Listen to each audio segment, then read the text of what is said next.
bien, pour inviter nos amis à nous rejoindre. If I could ask you to come back into the room. I'll just pick up on the conclusion of the previous session.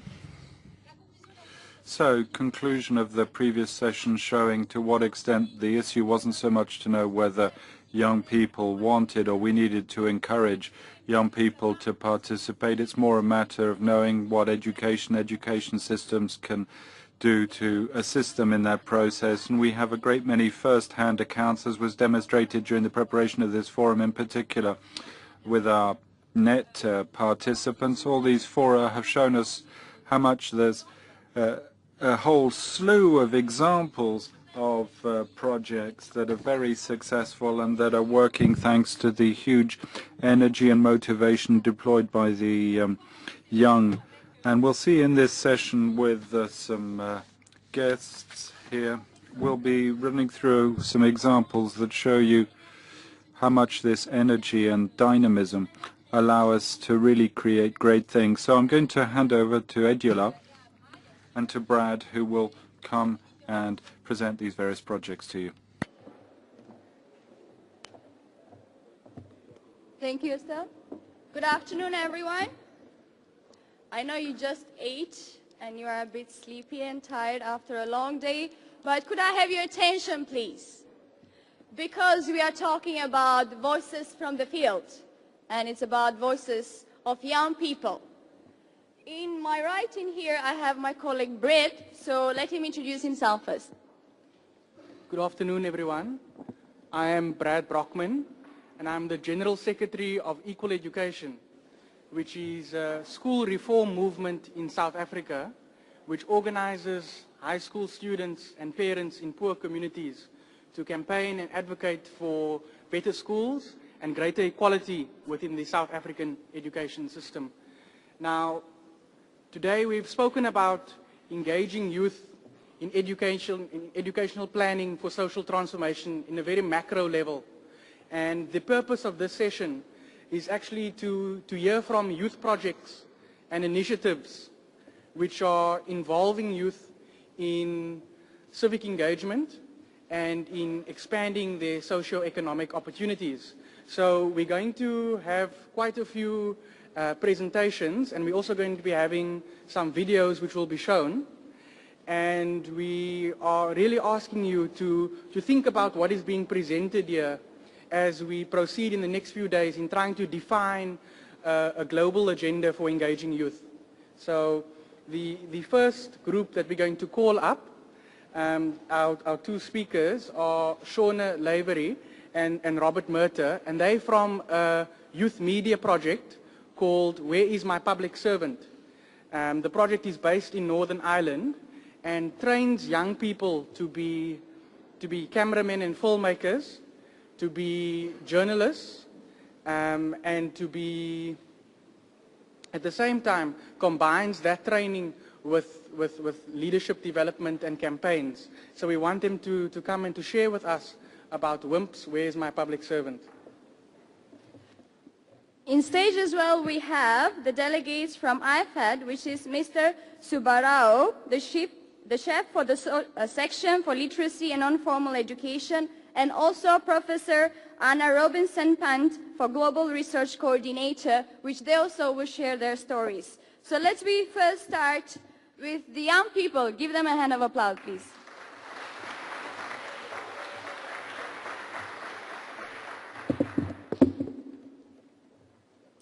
Hi, my name is Shauneen, and I am part of WIMPS, which stands for Where's My Public Servant? WIMPS is a project of the organisation Public Achievement in Northern Ireland. We believe that young people have the right to hold those in positions of power to account. Our project involves getting young people into the world of filmmaking, journalism, politics, working on issues that we are concerned about. At WIMPS, we have the opportunity to identify and email our own politicians. Sorry about this.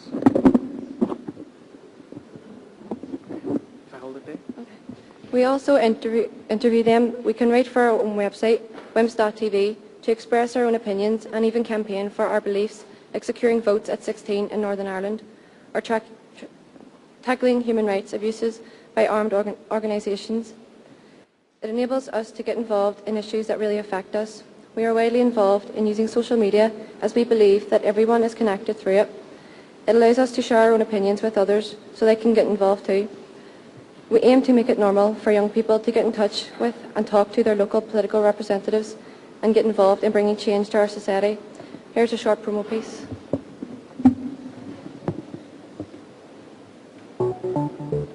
WIMP stands for Where is My Public Servant? At WIMPS, we work to make things happen. We are young journalists, filmmakers, presenters and campaigners. We show that young people's opinions matter by working on issues we care about. Our WIMPS crew is a group of young people who learn skills, share ideas and use their power to get things done. It's more than having a voice, it's about being heard and making things happen.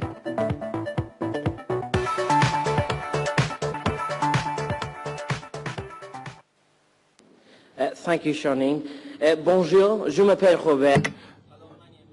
Unfortunately, that's the height of my French for today. I'm going to tell you a bit about what my personal involvement in WIMPS and what it has done for me. My first major experience came through my interest in the future of education. I watched the Minister of Education for Northern Ireland, John O'Dowd, on television, talking about closing and amalgamating schools in my area of Belfast. He mentioned speaking to trade unions, to parents, to teachers and to the Catholic Church. The one group of people he failed to mention were young people. I was quite angry at this, and so I used Twitter and contacted him. And to my surprise, he contacted me back and responded. He actually offered us an interview. It was my first interview with a politician. When I found out, it was a mixed bag of emotions, excitement, shock, nerve, that a politician had actually asked if I wanted to interview him. My next big opportunity with WIMPS was a really big one. Public Achievement won a big society award from the British Prime Minister. I was selected with another WIMPS activist to attend an evening reception in 10 Downing Street, hosted by the Prime Minister, David Cameron. I was very fortunate enough. I got to speak to him about WIMPS and even managed to ask him for an interview. We are waiting confirmation for a date. My latest and perhaps greatest experience is being here today, addressing this conference. I have always had opinions, but WIMPS has given me a focus and an outlet to express my opinion, to let my voice be heard, as it should. WIMPS has helped me to discover a passion for politics and broadcast journalism. Our motto is, where passion meets action. That's what it's done for me. My passion has been met with action. WIMPS is paving the way for my future and has given me new hopes and ambitions and made me realise I can do whatever I want. The sky is the limit. I think this has been possible because WIMPS is an extremely unique youth organisation.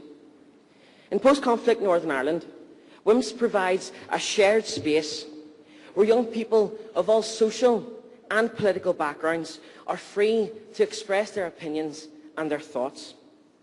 There are times when opinions will clash, that we will disagree, but we understand that not everyone is going to agree with us. It's about mutual respect. We have to respect each other. And ultimately, we have a common goal, the rights of young people, to let young people's voices be heard. It is rare where I live to get such an amazing opportunity.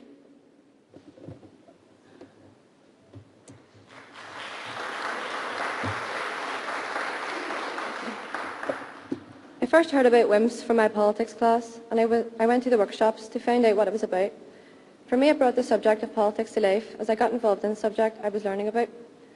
WIMPS has given me so many opportunities, and I am grateful for it because before I started, I was really shy. Through interviewing people, I've developed my social skills and my confidence.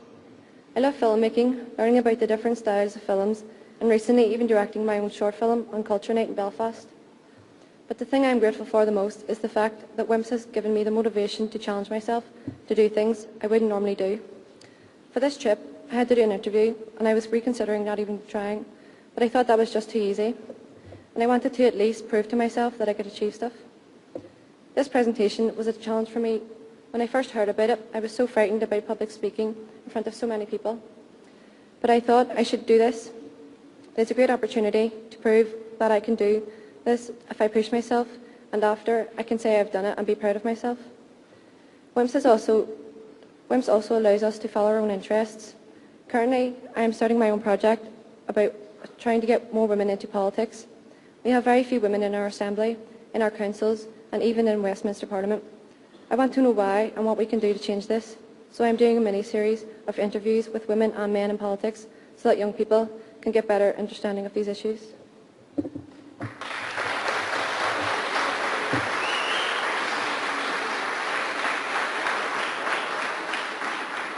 Well, that is it from us.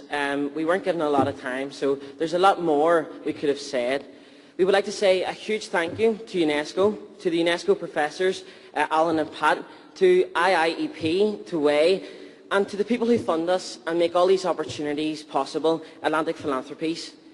Shauneen and I here with Michael and Jenna on the cameras there, and Paul down the back, we hope that over the next 3 days you will come, you will speak to us about the project, and we can speak to you about your projects. Also, don't forget that we do have a website, www.wimps.tv. Please do check it out if you get a chance.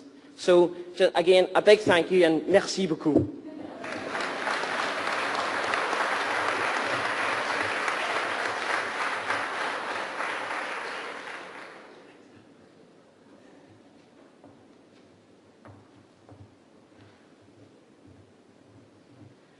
Good afternoon, friends. I'm Subbarao. I'm Chief of Section for Literacy and Non-Formal Education in UNESCO, not in IFAD.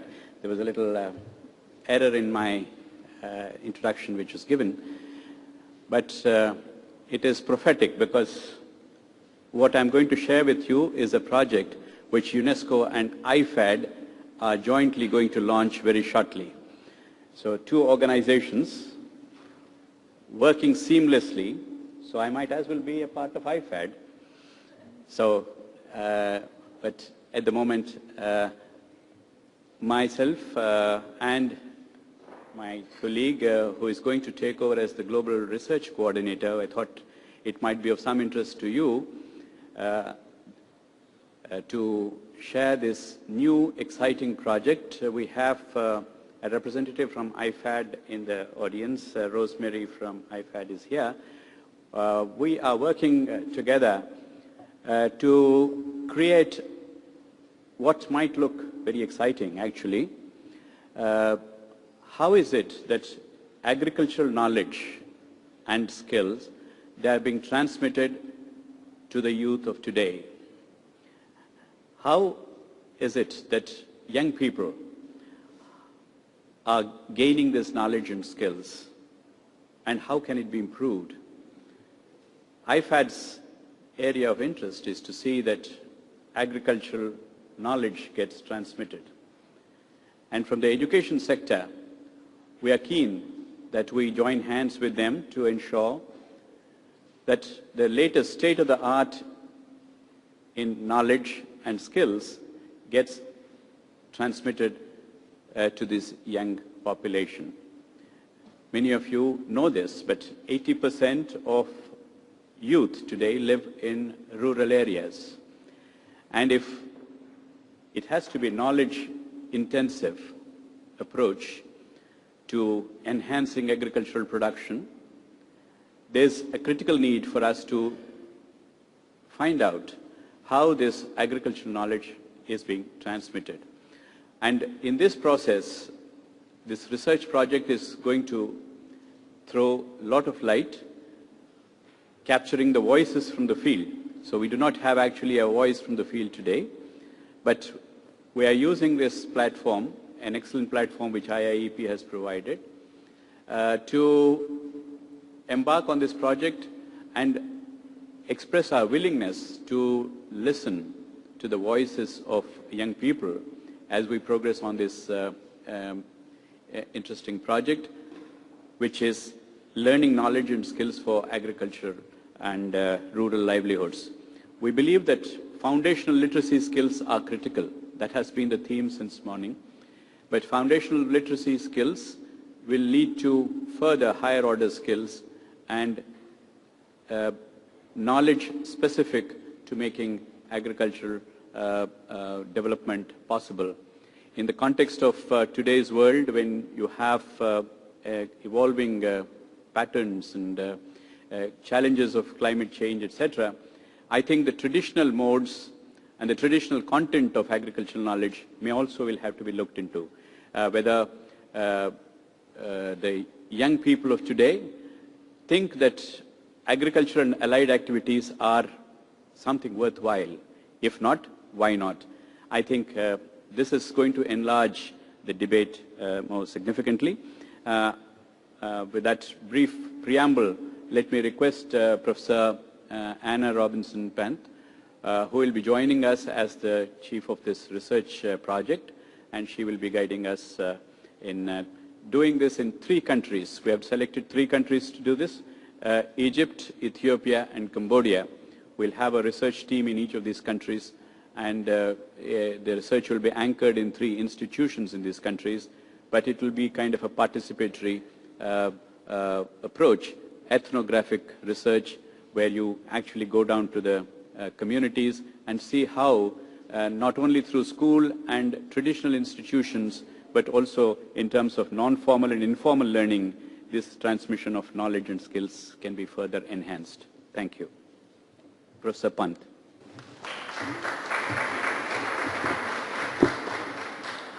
Hello, I'm Anna Robinson-Pant, and I'm based at the University of East Anglia in England.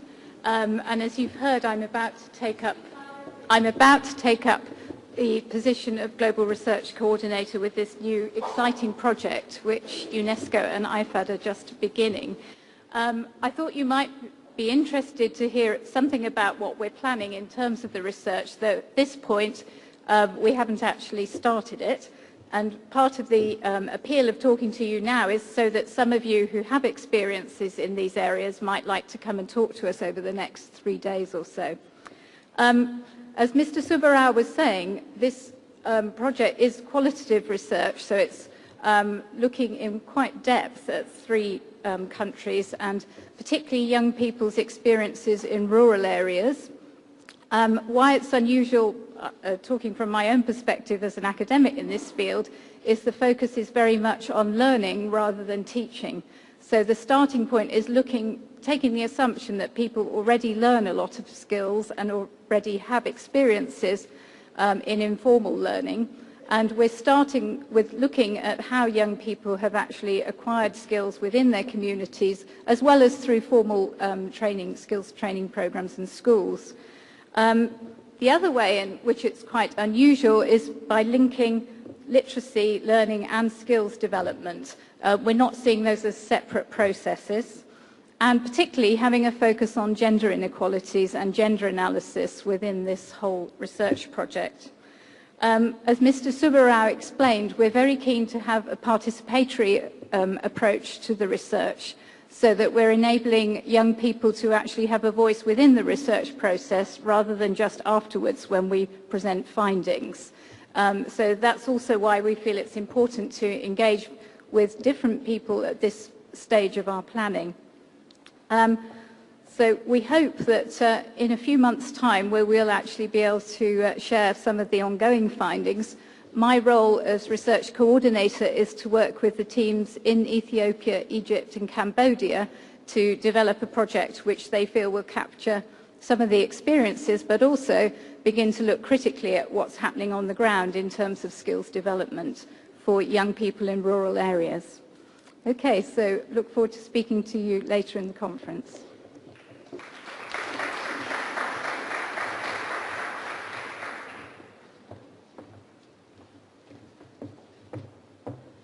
Please give them a round of applause. So due to limited seats, we have to invite them in groups because they want to share with us. So we give the opportunity. Let me invite If you guys have seen on my left side that beautiful artwork, it's done by Mobile Art School in Kenya, or else known as MASK. I invite here Miss Ala, the founding director, and Joel, which is one of the young artists. In this session as well, we have Mr. Giuliano Oliveira, the regional coordinator for Latin America and Caribbean of UN Habitat. And also we have, please join us on stage, Mr. Roderick Woods, professor of social welfare and psychology, Hunter College School of Social Work. They will share with us their work, so let's give it first to Musk.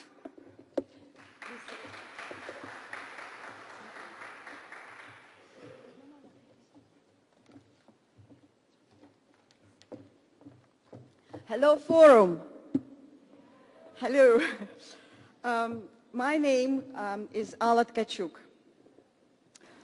and I live in United Kingdom. In 2006, I went to Kenya. I'm an artist. I went to Kenya to paint and discovered through my voluntary work in schools that there's no creative education in most of the schools in Kenya. And it's the same situation in other countries of East Africa. So together with local organization called Center for Conflict Resolution Kenya, under their supervision, we set up MASK, and MASK stands for Mobile Art School in Kenya. So we're a mobile art school. The name doesn't really reflect what we do, because we're not an art charity at all. Our aim is to really unleash creativity in young people in Kenya for social economic development. And the research shows that creativity enables young people in finding better jobs, in their well-being, and it also develops their leadership skills. And this is what I really want to convey to the forum. We in MASK strongly believe that human creativity is the ultimate economic resource. There's simply no area of everyday life, business or technology, where a nation's development doesn't depend on its creativity of its people. And yet, as I mentioned, there's very limited creative education, or often absent creative education, in schools in East Africa. As a result, almost 100 million creative resources of almost 100 million of young people, which constitute 75% of East Africa's population, their creative resources may remain underutilized. This is a dangerous omission, because research shows that if creativity is not fostered from the early age, it will diminish from 98% when children are 5 to 2% by the age of 25. Now, what is creativity? I'm often asked, and I even asked myself that question. What is creativity? Very often it's thought, mistakenly, that creativity is artistic creativity. But it is, of course, not at all artistic creativity. You're not creative to be creative, it's not just be able to play music or paint beautiful pictures. To be creative, it has strongly developed ability to generate ideas. And not any ideas, ideas which bring change. It is also an ability to adapt to change. And in this present economic and political instability, to adapt to change, it's a vital skill. Creativity teaches young people to be resilient and resourceful. It is through our creative ability and ability to bring change that we feel engaged in the world.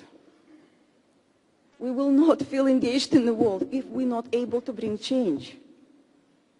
And for that, you have to be creative. You have to be able to come up with novel ideas. So this is what Mask is about. As I mentioned, it's not about art per se. It's about enabling young people, like Joel, he will talk to you later, to think creatively and innovatively so they can drive positive change towards peace and economic opportunity for themselves as well as for community at large. As I mentioned, we established Mask in 2006. Since, Mask worked in 20 schools in Kenya, and we benefited about 25,000 young people. We work with rural youth, refugees, disabled and marginalized youth.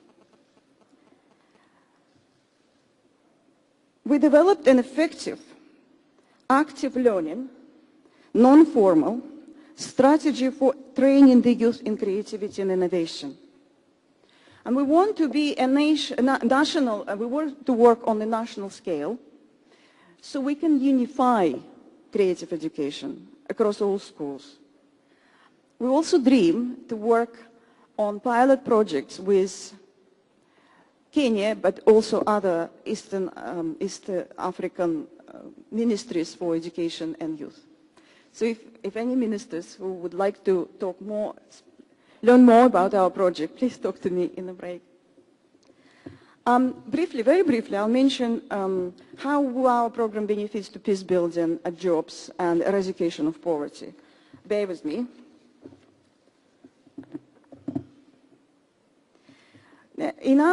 We promote peace building. So how we run our project, we go to schools and we run workshops. And very often, majority of our workshops are about peace and conflict resolution because we work in those areas which are prone to conflicts. We teach young people multiculturalism. We want them to be socially creative so they can bring change to their societies. We organize a lot of exhibitions, as you see one here, and this is just one of many few. Local exhibitions, national and even international. Now, through these exhibitions, we found that young people, it's a great way for them to communicate their views. And especially local exhibitions, they bring a lot of local people, very often illiterate. And our young people reported to us that they feel so proud that they can even educate their parents and peers through their artwork. So that's a great communication for young people. We run Young Ambassadors for Peace program. And our children, our young people, children as well, we work from, with age from 7 to 19 years old. They seen in the communities as leaders and role models. And this makes young people to feel socially and politically engaged. This January, we know that in March in Kenya, in March next year, there will be next general election. And the last general election of 2008, as we know, resulted in violence. So we put an exhibition of work at the British High Commission in January to promote peaceful election amongst youth. Jobs, very briefly, I'll mention this. The business world is changing from mass production to innovation. While employers continue to demand academic standards, they also want people who can think creatively and can contribute to the organization in terms of novel ideas and solutions. And our program helps young people to fit better in the job market. Eradication of poverty. In 2010, US Global Development Policy stated, entrepreneurship is the most powerful force for eradicating poverty and creating opportunity. And our program teach children and young people entrepreneurial skills. What is entrepreneur? What should he do? He should think creatively and come up with creative problem solutions. And the last, not least, culture. Creative education also fulfills cultural needs of young people, because creativity is intimately related to culture. All cultures are the result of people's creativity. Now, we have lots of success stories where young people, as a result of our program, find jobs, develop their leadership skills, and one of them sits in front of you, and he'll speak for himself. This is Joel Gatua. Joel, would you come and join us?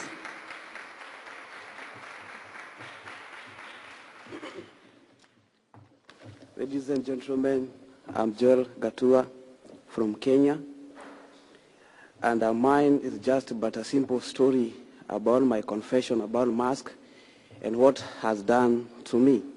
So I was 16, a mere village boy from a remote place in a village where mask was introduced to my school. So I did where I did my first painting and drawing art workshop. My painting was quite fabulous, and I could not believe it that it was me. And there I realized painting and drawing was actually my talent. There were several painting practices that I did. The more I enjoyed and become creative, this changed me and become better than yesterday, and focusing of tomorrow to be better than today in art workshop. So the youth must be given a hearing ear towards leadership. And when Musk realized I was a good artist, after several exhibitions that we done during Parents' Day when I was in school, or during important occasions, I was made a leader at our school, and I was made a chairman to run the club in our school with the absence or the presence of the teachers that we are there. So I was supposed to supervise all the work and all activities that ran the club. So actually, the other thing that the youth must be heard is towards entrepreneurship. And what I mean with the entrepreneurship, this is whereby after school I had to paint murals around the capital city of Kenya, which is Nairobi, whereby I painted through the streets, and whereby each and every person coming through the Kenya and could go to the airport, that is the major airport that is in Kenya, which is the Jomo Kenyatta Airport, could see our work that I did there. So I was not helped by anybody, so I decided to do that so that I can advertise things like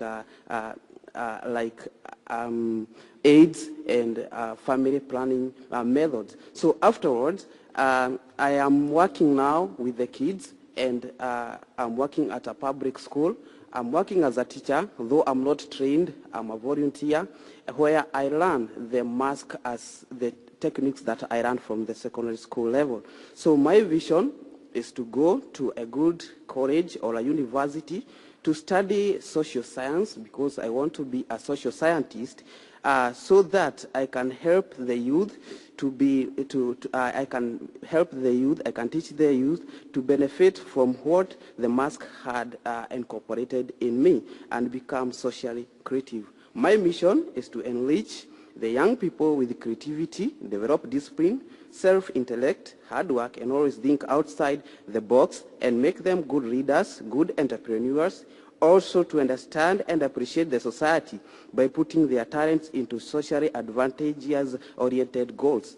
by taking part in solving problem and not becoming part of the problem. So we focus, and I focus, the whole group of MASC focuses on what we call promoting but not becoming demoters. So when lastly, I want to thank each and every party that have taken part in allowing me to come here and present Kenya.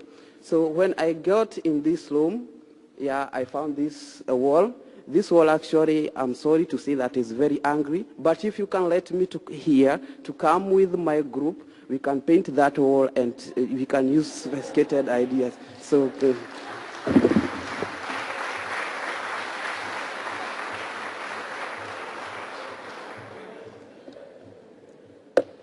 Okay. Good afternoon, ladies and gentlemen. First, I'd like to thank UNESCO for the invitation and the opportunity to come here and share some of the experience that we have with youth projects at the UN Habitat. As we know, youth is the largest group affected by urban problems such as crime, insecurity, and unemployment. And young people represent 6% of the population in most of the developing countries. And it was in this context that in 2008, the UN Habitat decided to launch the Urban Youth Fund to work with youth in urban areas of the developing world. And the idea of the fund is to mobilize youth through engaging them in a variety of empowerment activities. And as a youth, and after 2 years working with youth organizations in Latin America and the Caribbean, I can affirm that youth are crucial partners for promoting urban development. We have several examples of successful projects in different areas, such as employment, entrepreneurship, recycling, skills training, and capacity development. And in all these projects, youth are playing a key role not only in the design, but also in implementation.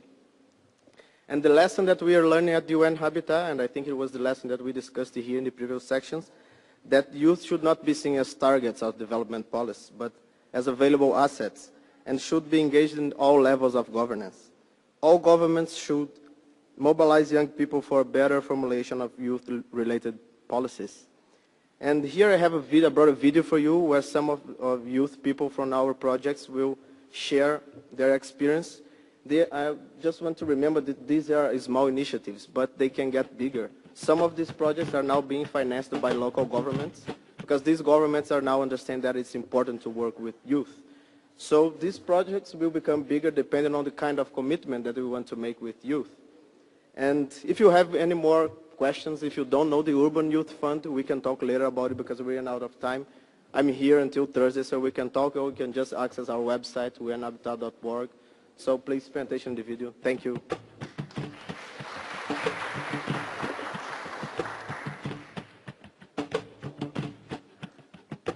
The world is now a primarily urban place. For the first time in history, over half of humanity is living in towns and cities. Unfortunately, rapid population growth and rural to urban migration have put enormous pressure on scarce resources, particularly in the developing world. Today, fully 1 billion people live in slums. Without decent shelter or security, lacking access to safe drinking water and sanitation, residents of informal settlements and slums are among the world's most vulnerable populations. They often experience high levels of social and economic exclusion, and 70% of them are youth.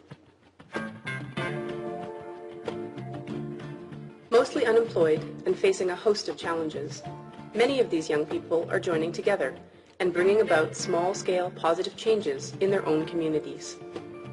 Where they see uncollected garbage and waste, they're clearing spaces for community gardens and setting up recycling projects. Where they see orphans and vulnerable children out of school and without care, they're banding together to offer mentoring and empowering activities like sports and cultural events. Where they see failures in governance that are leaving their communities underserved and at risk, they're making change and advocating for better. It is with these youth in mind that UN Habitat has launched the Urban Youth Fund. Bueno, los jóvenes en México están enfrentando los problemas que en cualquier otro lugar del mundo. Nosotros estamos enfrentando el desempleo que hay, estamos enfrentando la criminalización. We have problems and the solution should come from us, from within. So people teamed up, we teamed up and formed the organization wanting to solve the challenges that we face. And ideally we empower young people, we help them to take responsibility. The industrial city of Santo André in Brazil is home to one of the 2009 Urban Youth Fund beneficiary groups. These young environmental leaders have taken their community of Prestes Maya from just a place to live to a living expression of togetherness and beauty.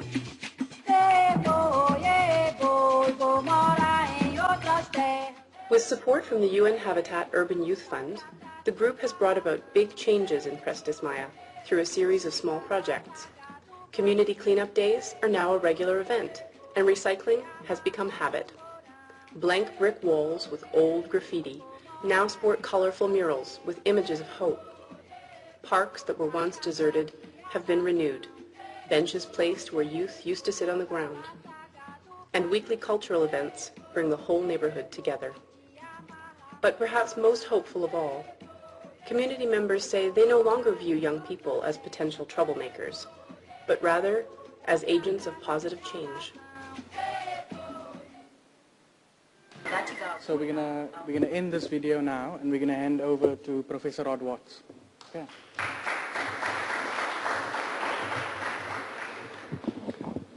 It was a good place to end with the words about young people as agents for change. What I'm going to show is a video scrapbook, I guess you could call it, we made in-house that gives you a sense of the work being done in the 7 different youth-adult partnerships that form the organizations in 4 countries that we're looking at as part of research. So this will describe really a research project that I think is in the spirit of all we've been talking about today, that I and my co-PI, Ben Krishner, who's sitting over there, have been working on. So I'm not going to say a lot about it. I say enough about it in the video, but I think you'll get a sense of what we mean by young agents of social change, and it gives us an upbeat look at what's going on in the world.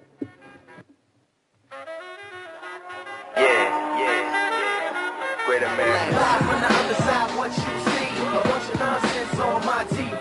Heaven on earth is what I need when I feel I'm in hell every time I breathe. On live on the other side, what you hear, a bunch of nonsense all in my ear. Rich man, poor man, we all gotta pay. It's free to make free, especially around my way. Our young people, they're the great untapped resource that every nation should look to in addressing local and global challenges. With fewer vested interests in society as it is, and less of a rear-view mirror outlook on the world, they are freer to have a forward-looking approach to activism. This international study of youth organizing and civic engagement looks at how youth-adult partnerships contribute to youth development as well as to the cause of social justice and human rights. The focus on social justice and community organizing is an expansion of the traditional ways of thinking about citizenship, youth development, voting behavior, and humanitarian work. All of these activities are part of membership in a nation or society. 7 exemplary organizations in 4 countries are part of this study. They were chosen because of the record of achievement they have in addressing the root causes of social problems and for their ability to sustain their work over time. This video gives you a feel for the energy and commitment they all have for making a difference where they live. There's something special about how they do their work, not just how they do it. Here are some of the questions we are exploring in this study. How do successful organizations support and retain young people, not just for months, but for years of active participation? What activities contribute to long-term commitment to the activism? Young people learn a lot in these organizations. What is it that contributes to their intellectual and social development? Most of the young people in our study are members of marginalized groups, be it social class, race, immigration status, or creed. What we would like to know is how their social identities play out in their political and civic work. To find answers to these questions, we're going to be working with a team of 7 local ethnographers who are building relationships with research sites around the world and learning about the practices of these groups through interviews and observations. Our hunch is that each youth organizing group provides a rich developmental ecology for young people. We know, for example, that in the United States, youth organizing groups have been a place where young people who have been marginalized from school or from political decision-making feel welcome, they feel empowered, they feel they have a voice. We know, for example, that all the groups have strong intergenerational alliances between youth and adults. And we also know that they have strong leadership roles for youth.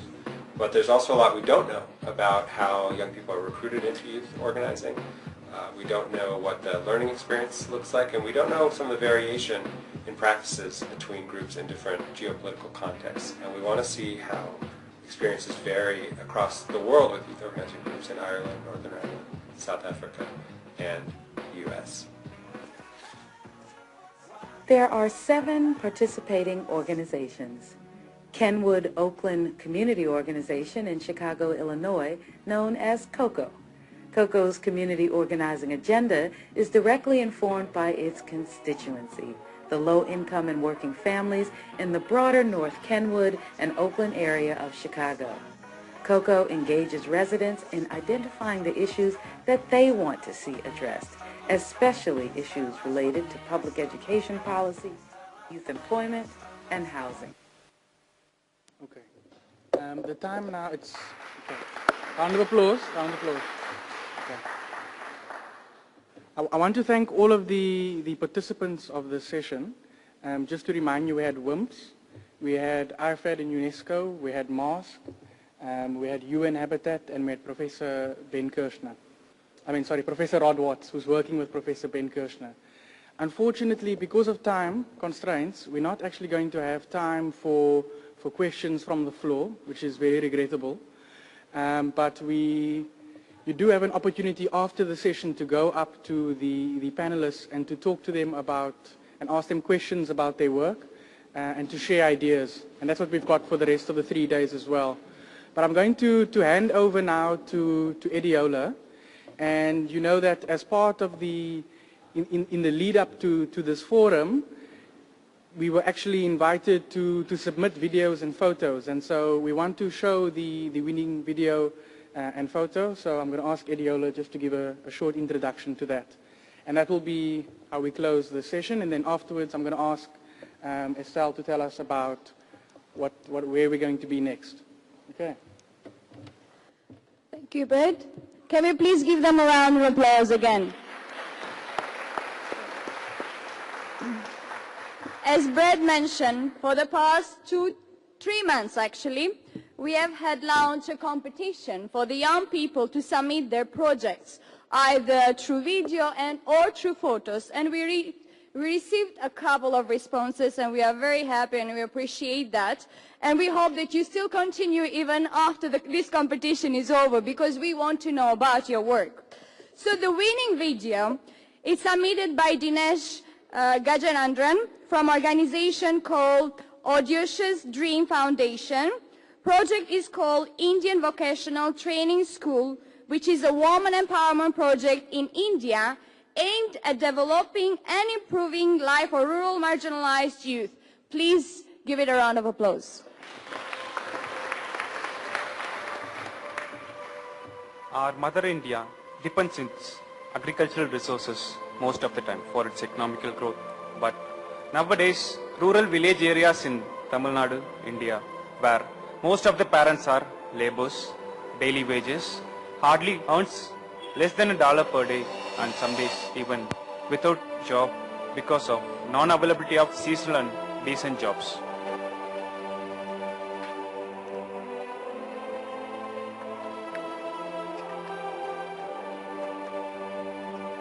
In pre-woman generation, most of the girls stopped their schooling because of economical pressure to earn money, early childhood marriage, mostly in the age group of 14 to 18, and also caste barrier. School dropouts turned to work in shoe factories, match factories, beedi and cigarette industries. It leads women to suffer mostly because of their literacy level and no knowledge of educated dominant world and no way to go for decent jobs. Plus two Muslim marriage வெளியே தொலைவா எங்கள் காலேஜில் அதனால வீட்டில் போயிடணும்னு சொல்லிட்டு எங்கேயும் அனுப்ப மாட்டாங்க. எங்கள் ஊரில் வந்து பெண்களுக்கு வந்து படிப்பு அதிகபட்சமான படிப்புன்றது வந்து 10th வரைக்கும் தான். 10th வரைக்கும் முடிச்சாவே மேரேஜ் பண்ணி கொடுத்துட்றாங்க எல்லாம். Our project, Indian Vocational Training School, deals to balance the gap between early school dropouts and as well as building the career by providing vocational training education.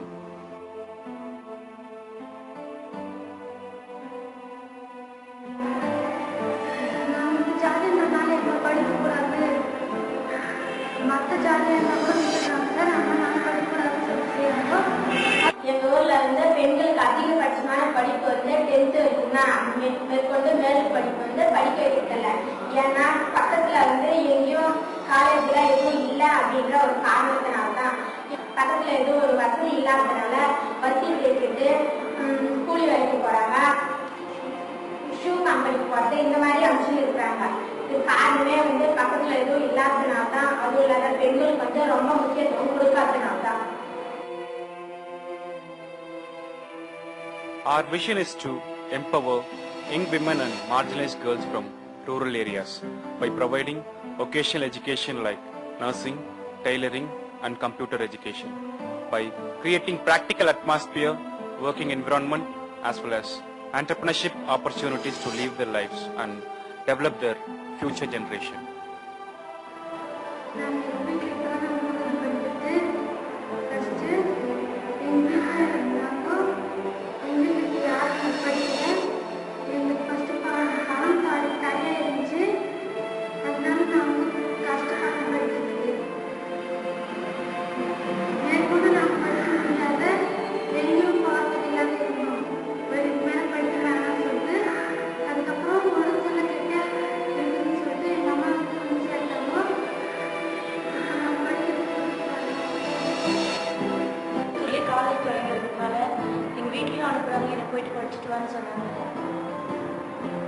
In addition to develop personality, leadership and social development attitude to serve our own community by providing Diploma in Youth Affairs and Social Development, Diploma in Social Media, Photography and Martial Science.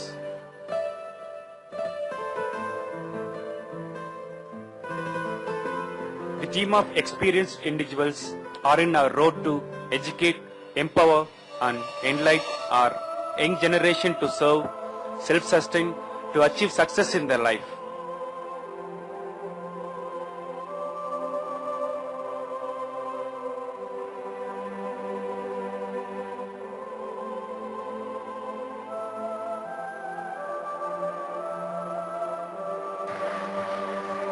Okay. The winning photo was submitted by Jaya Jung Mahat, who was born and schooled in Jumia, which is one of the most remote districts of Nepal. And Jaya has recently completed his master's in social work from St. Xavier's College in Kathmandu. And this is the photo that he submitted.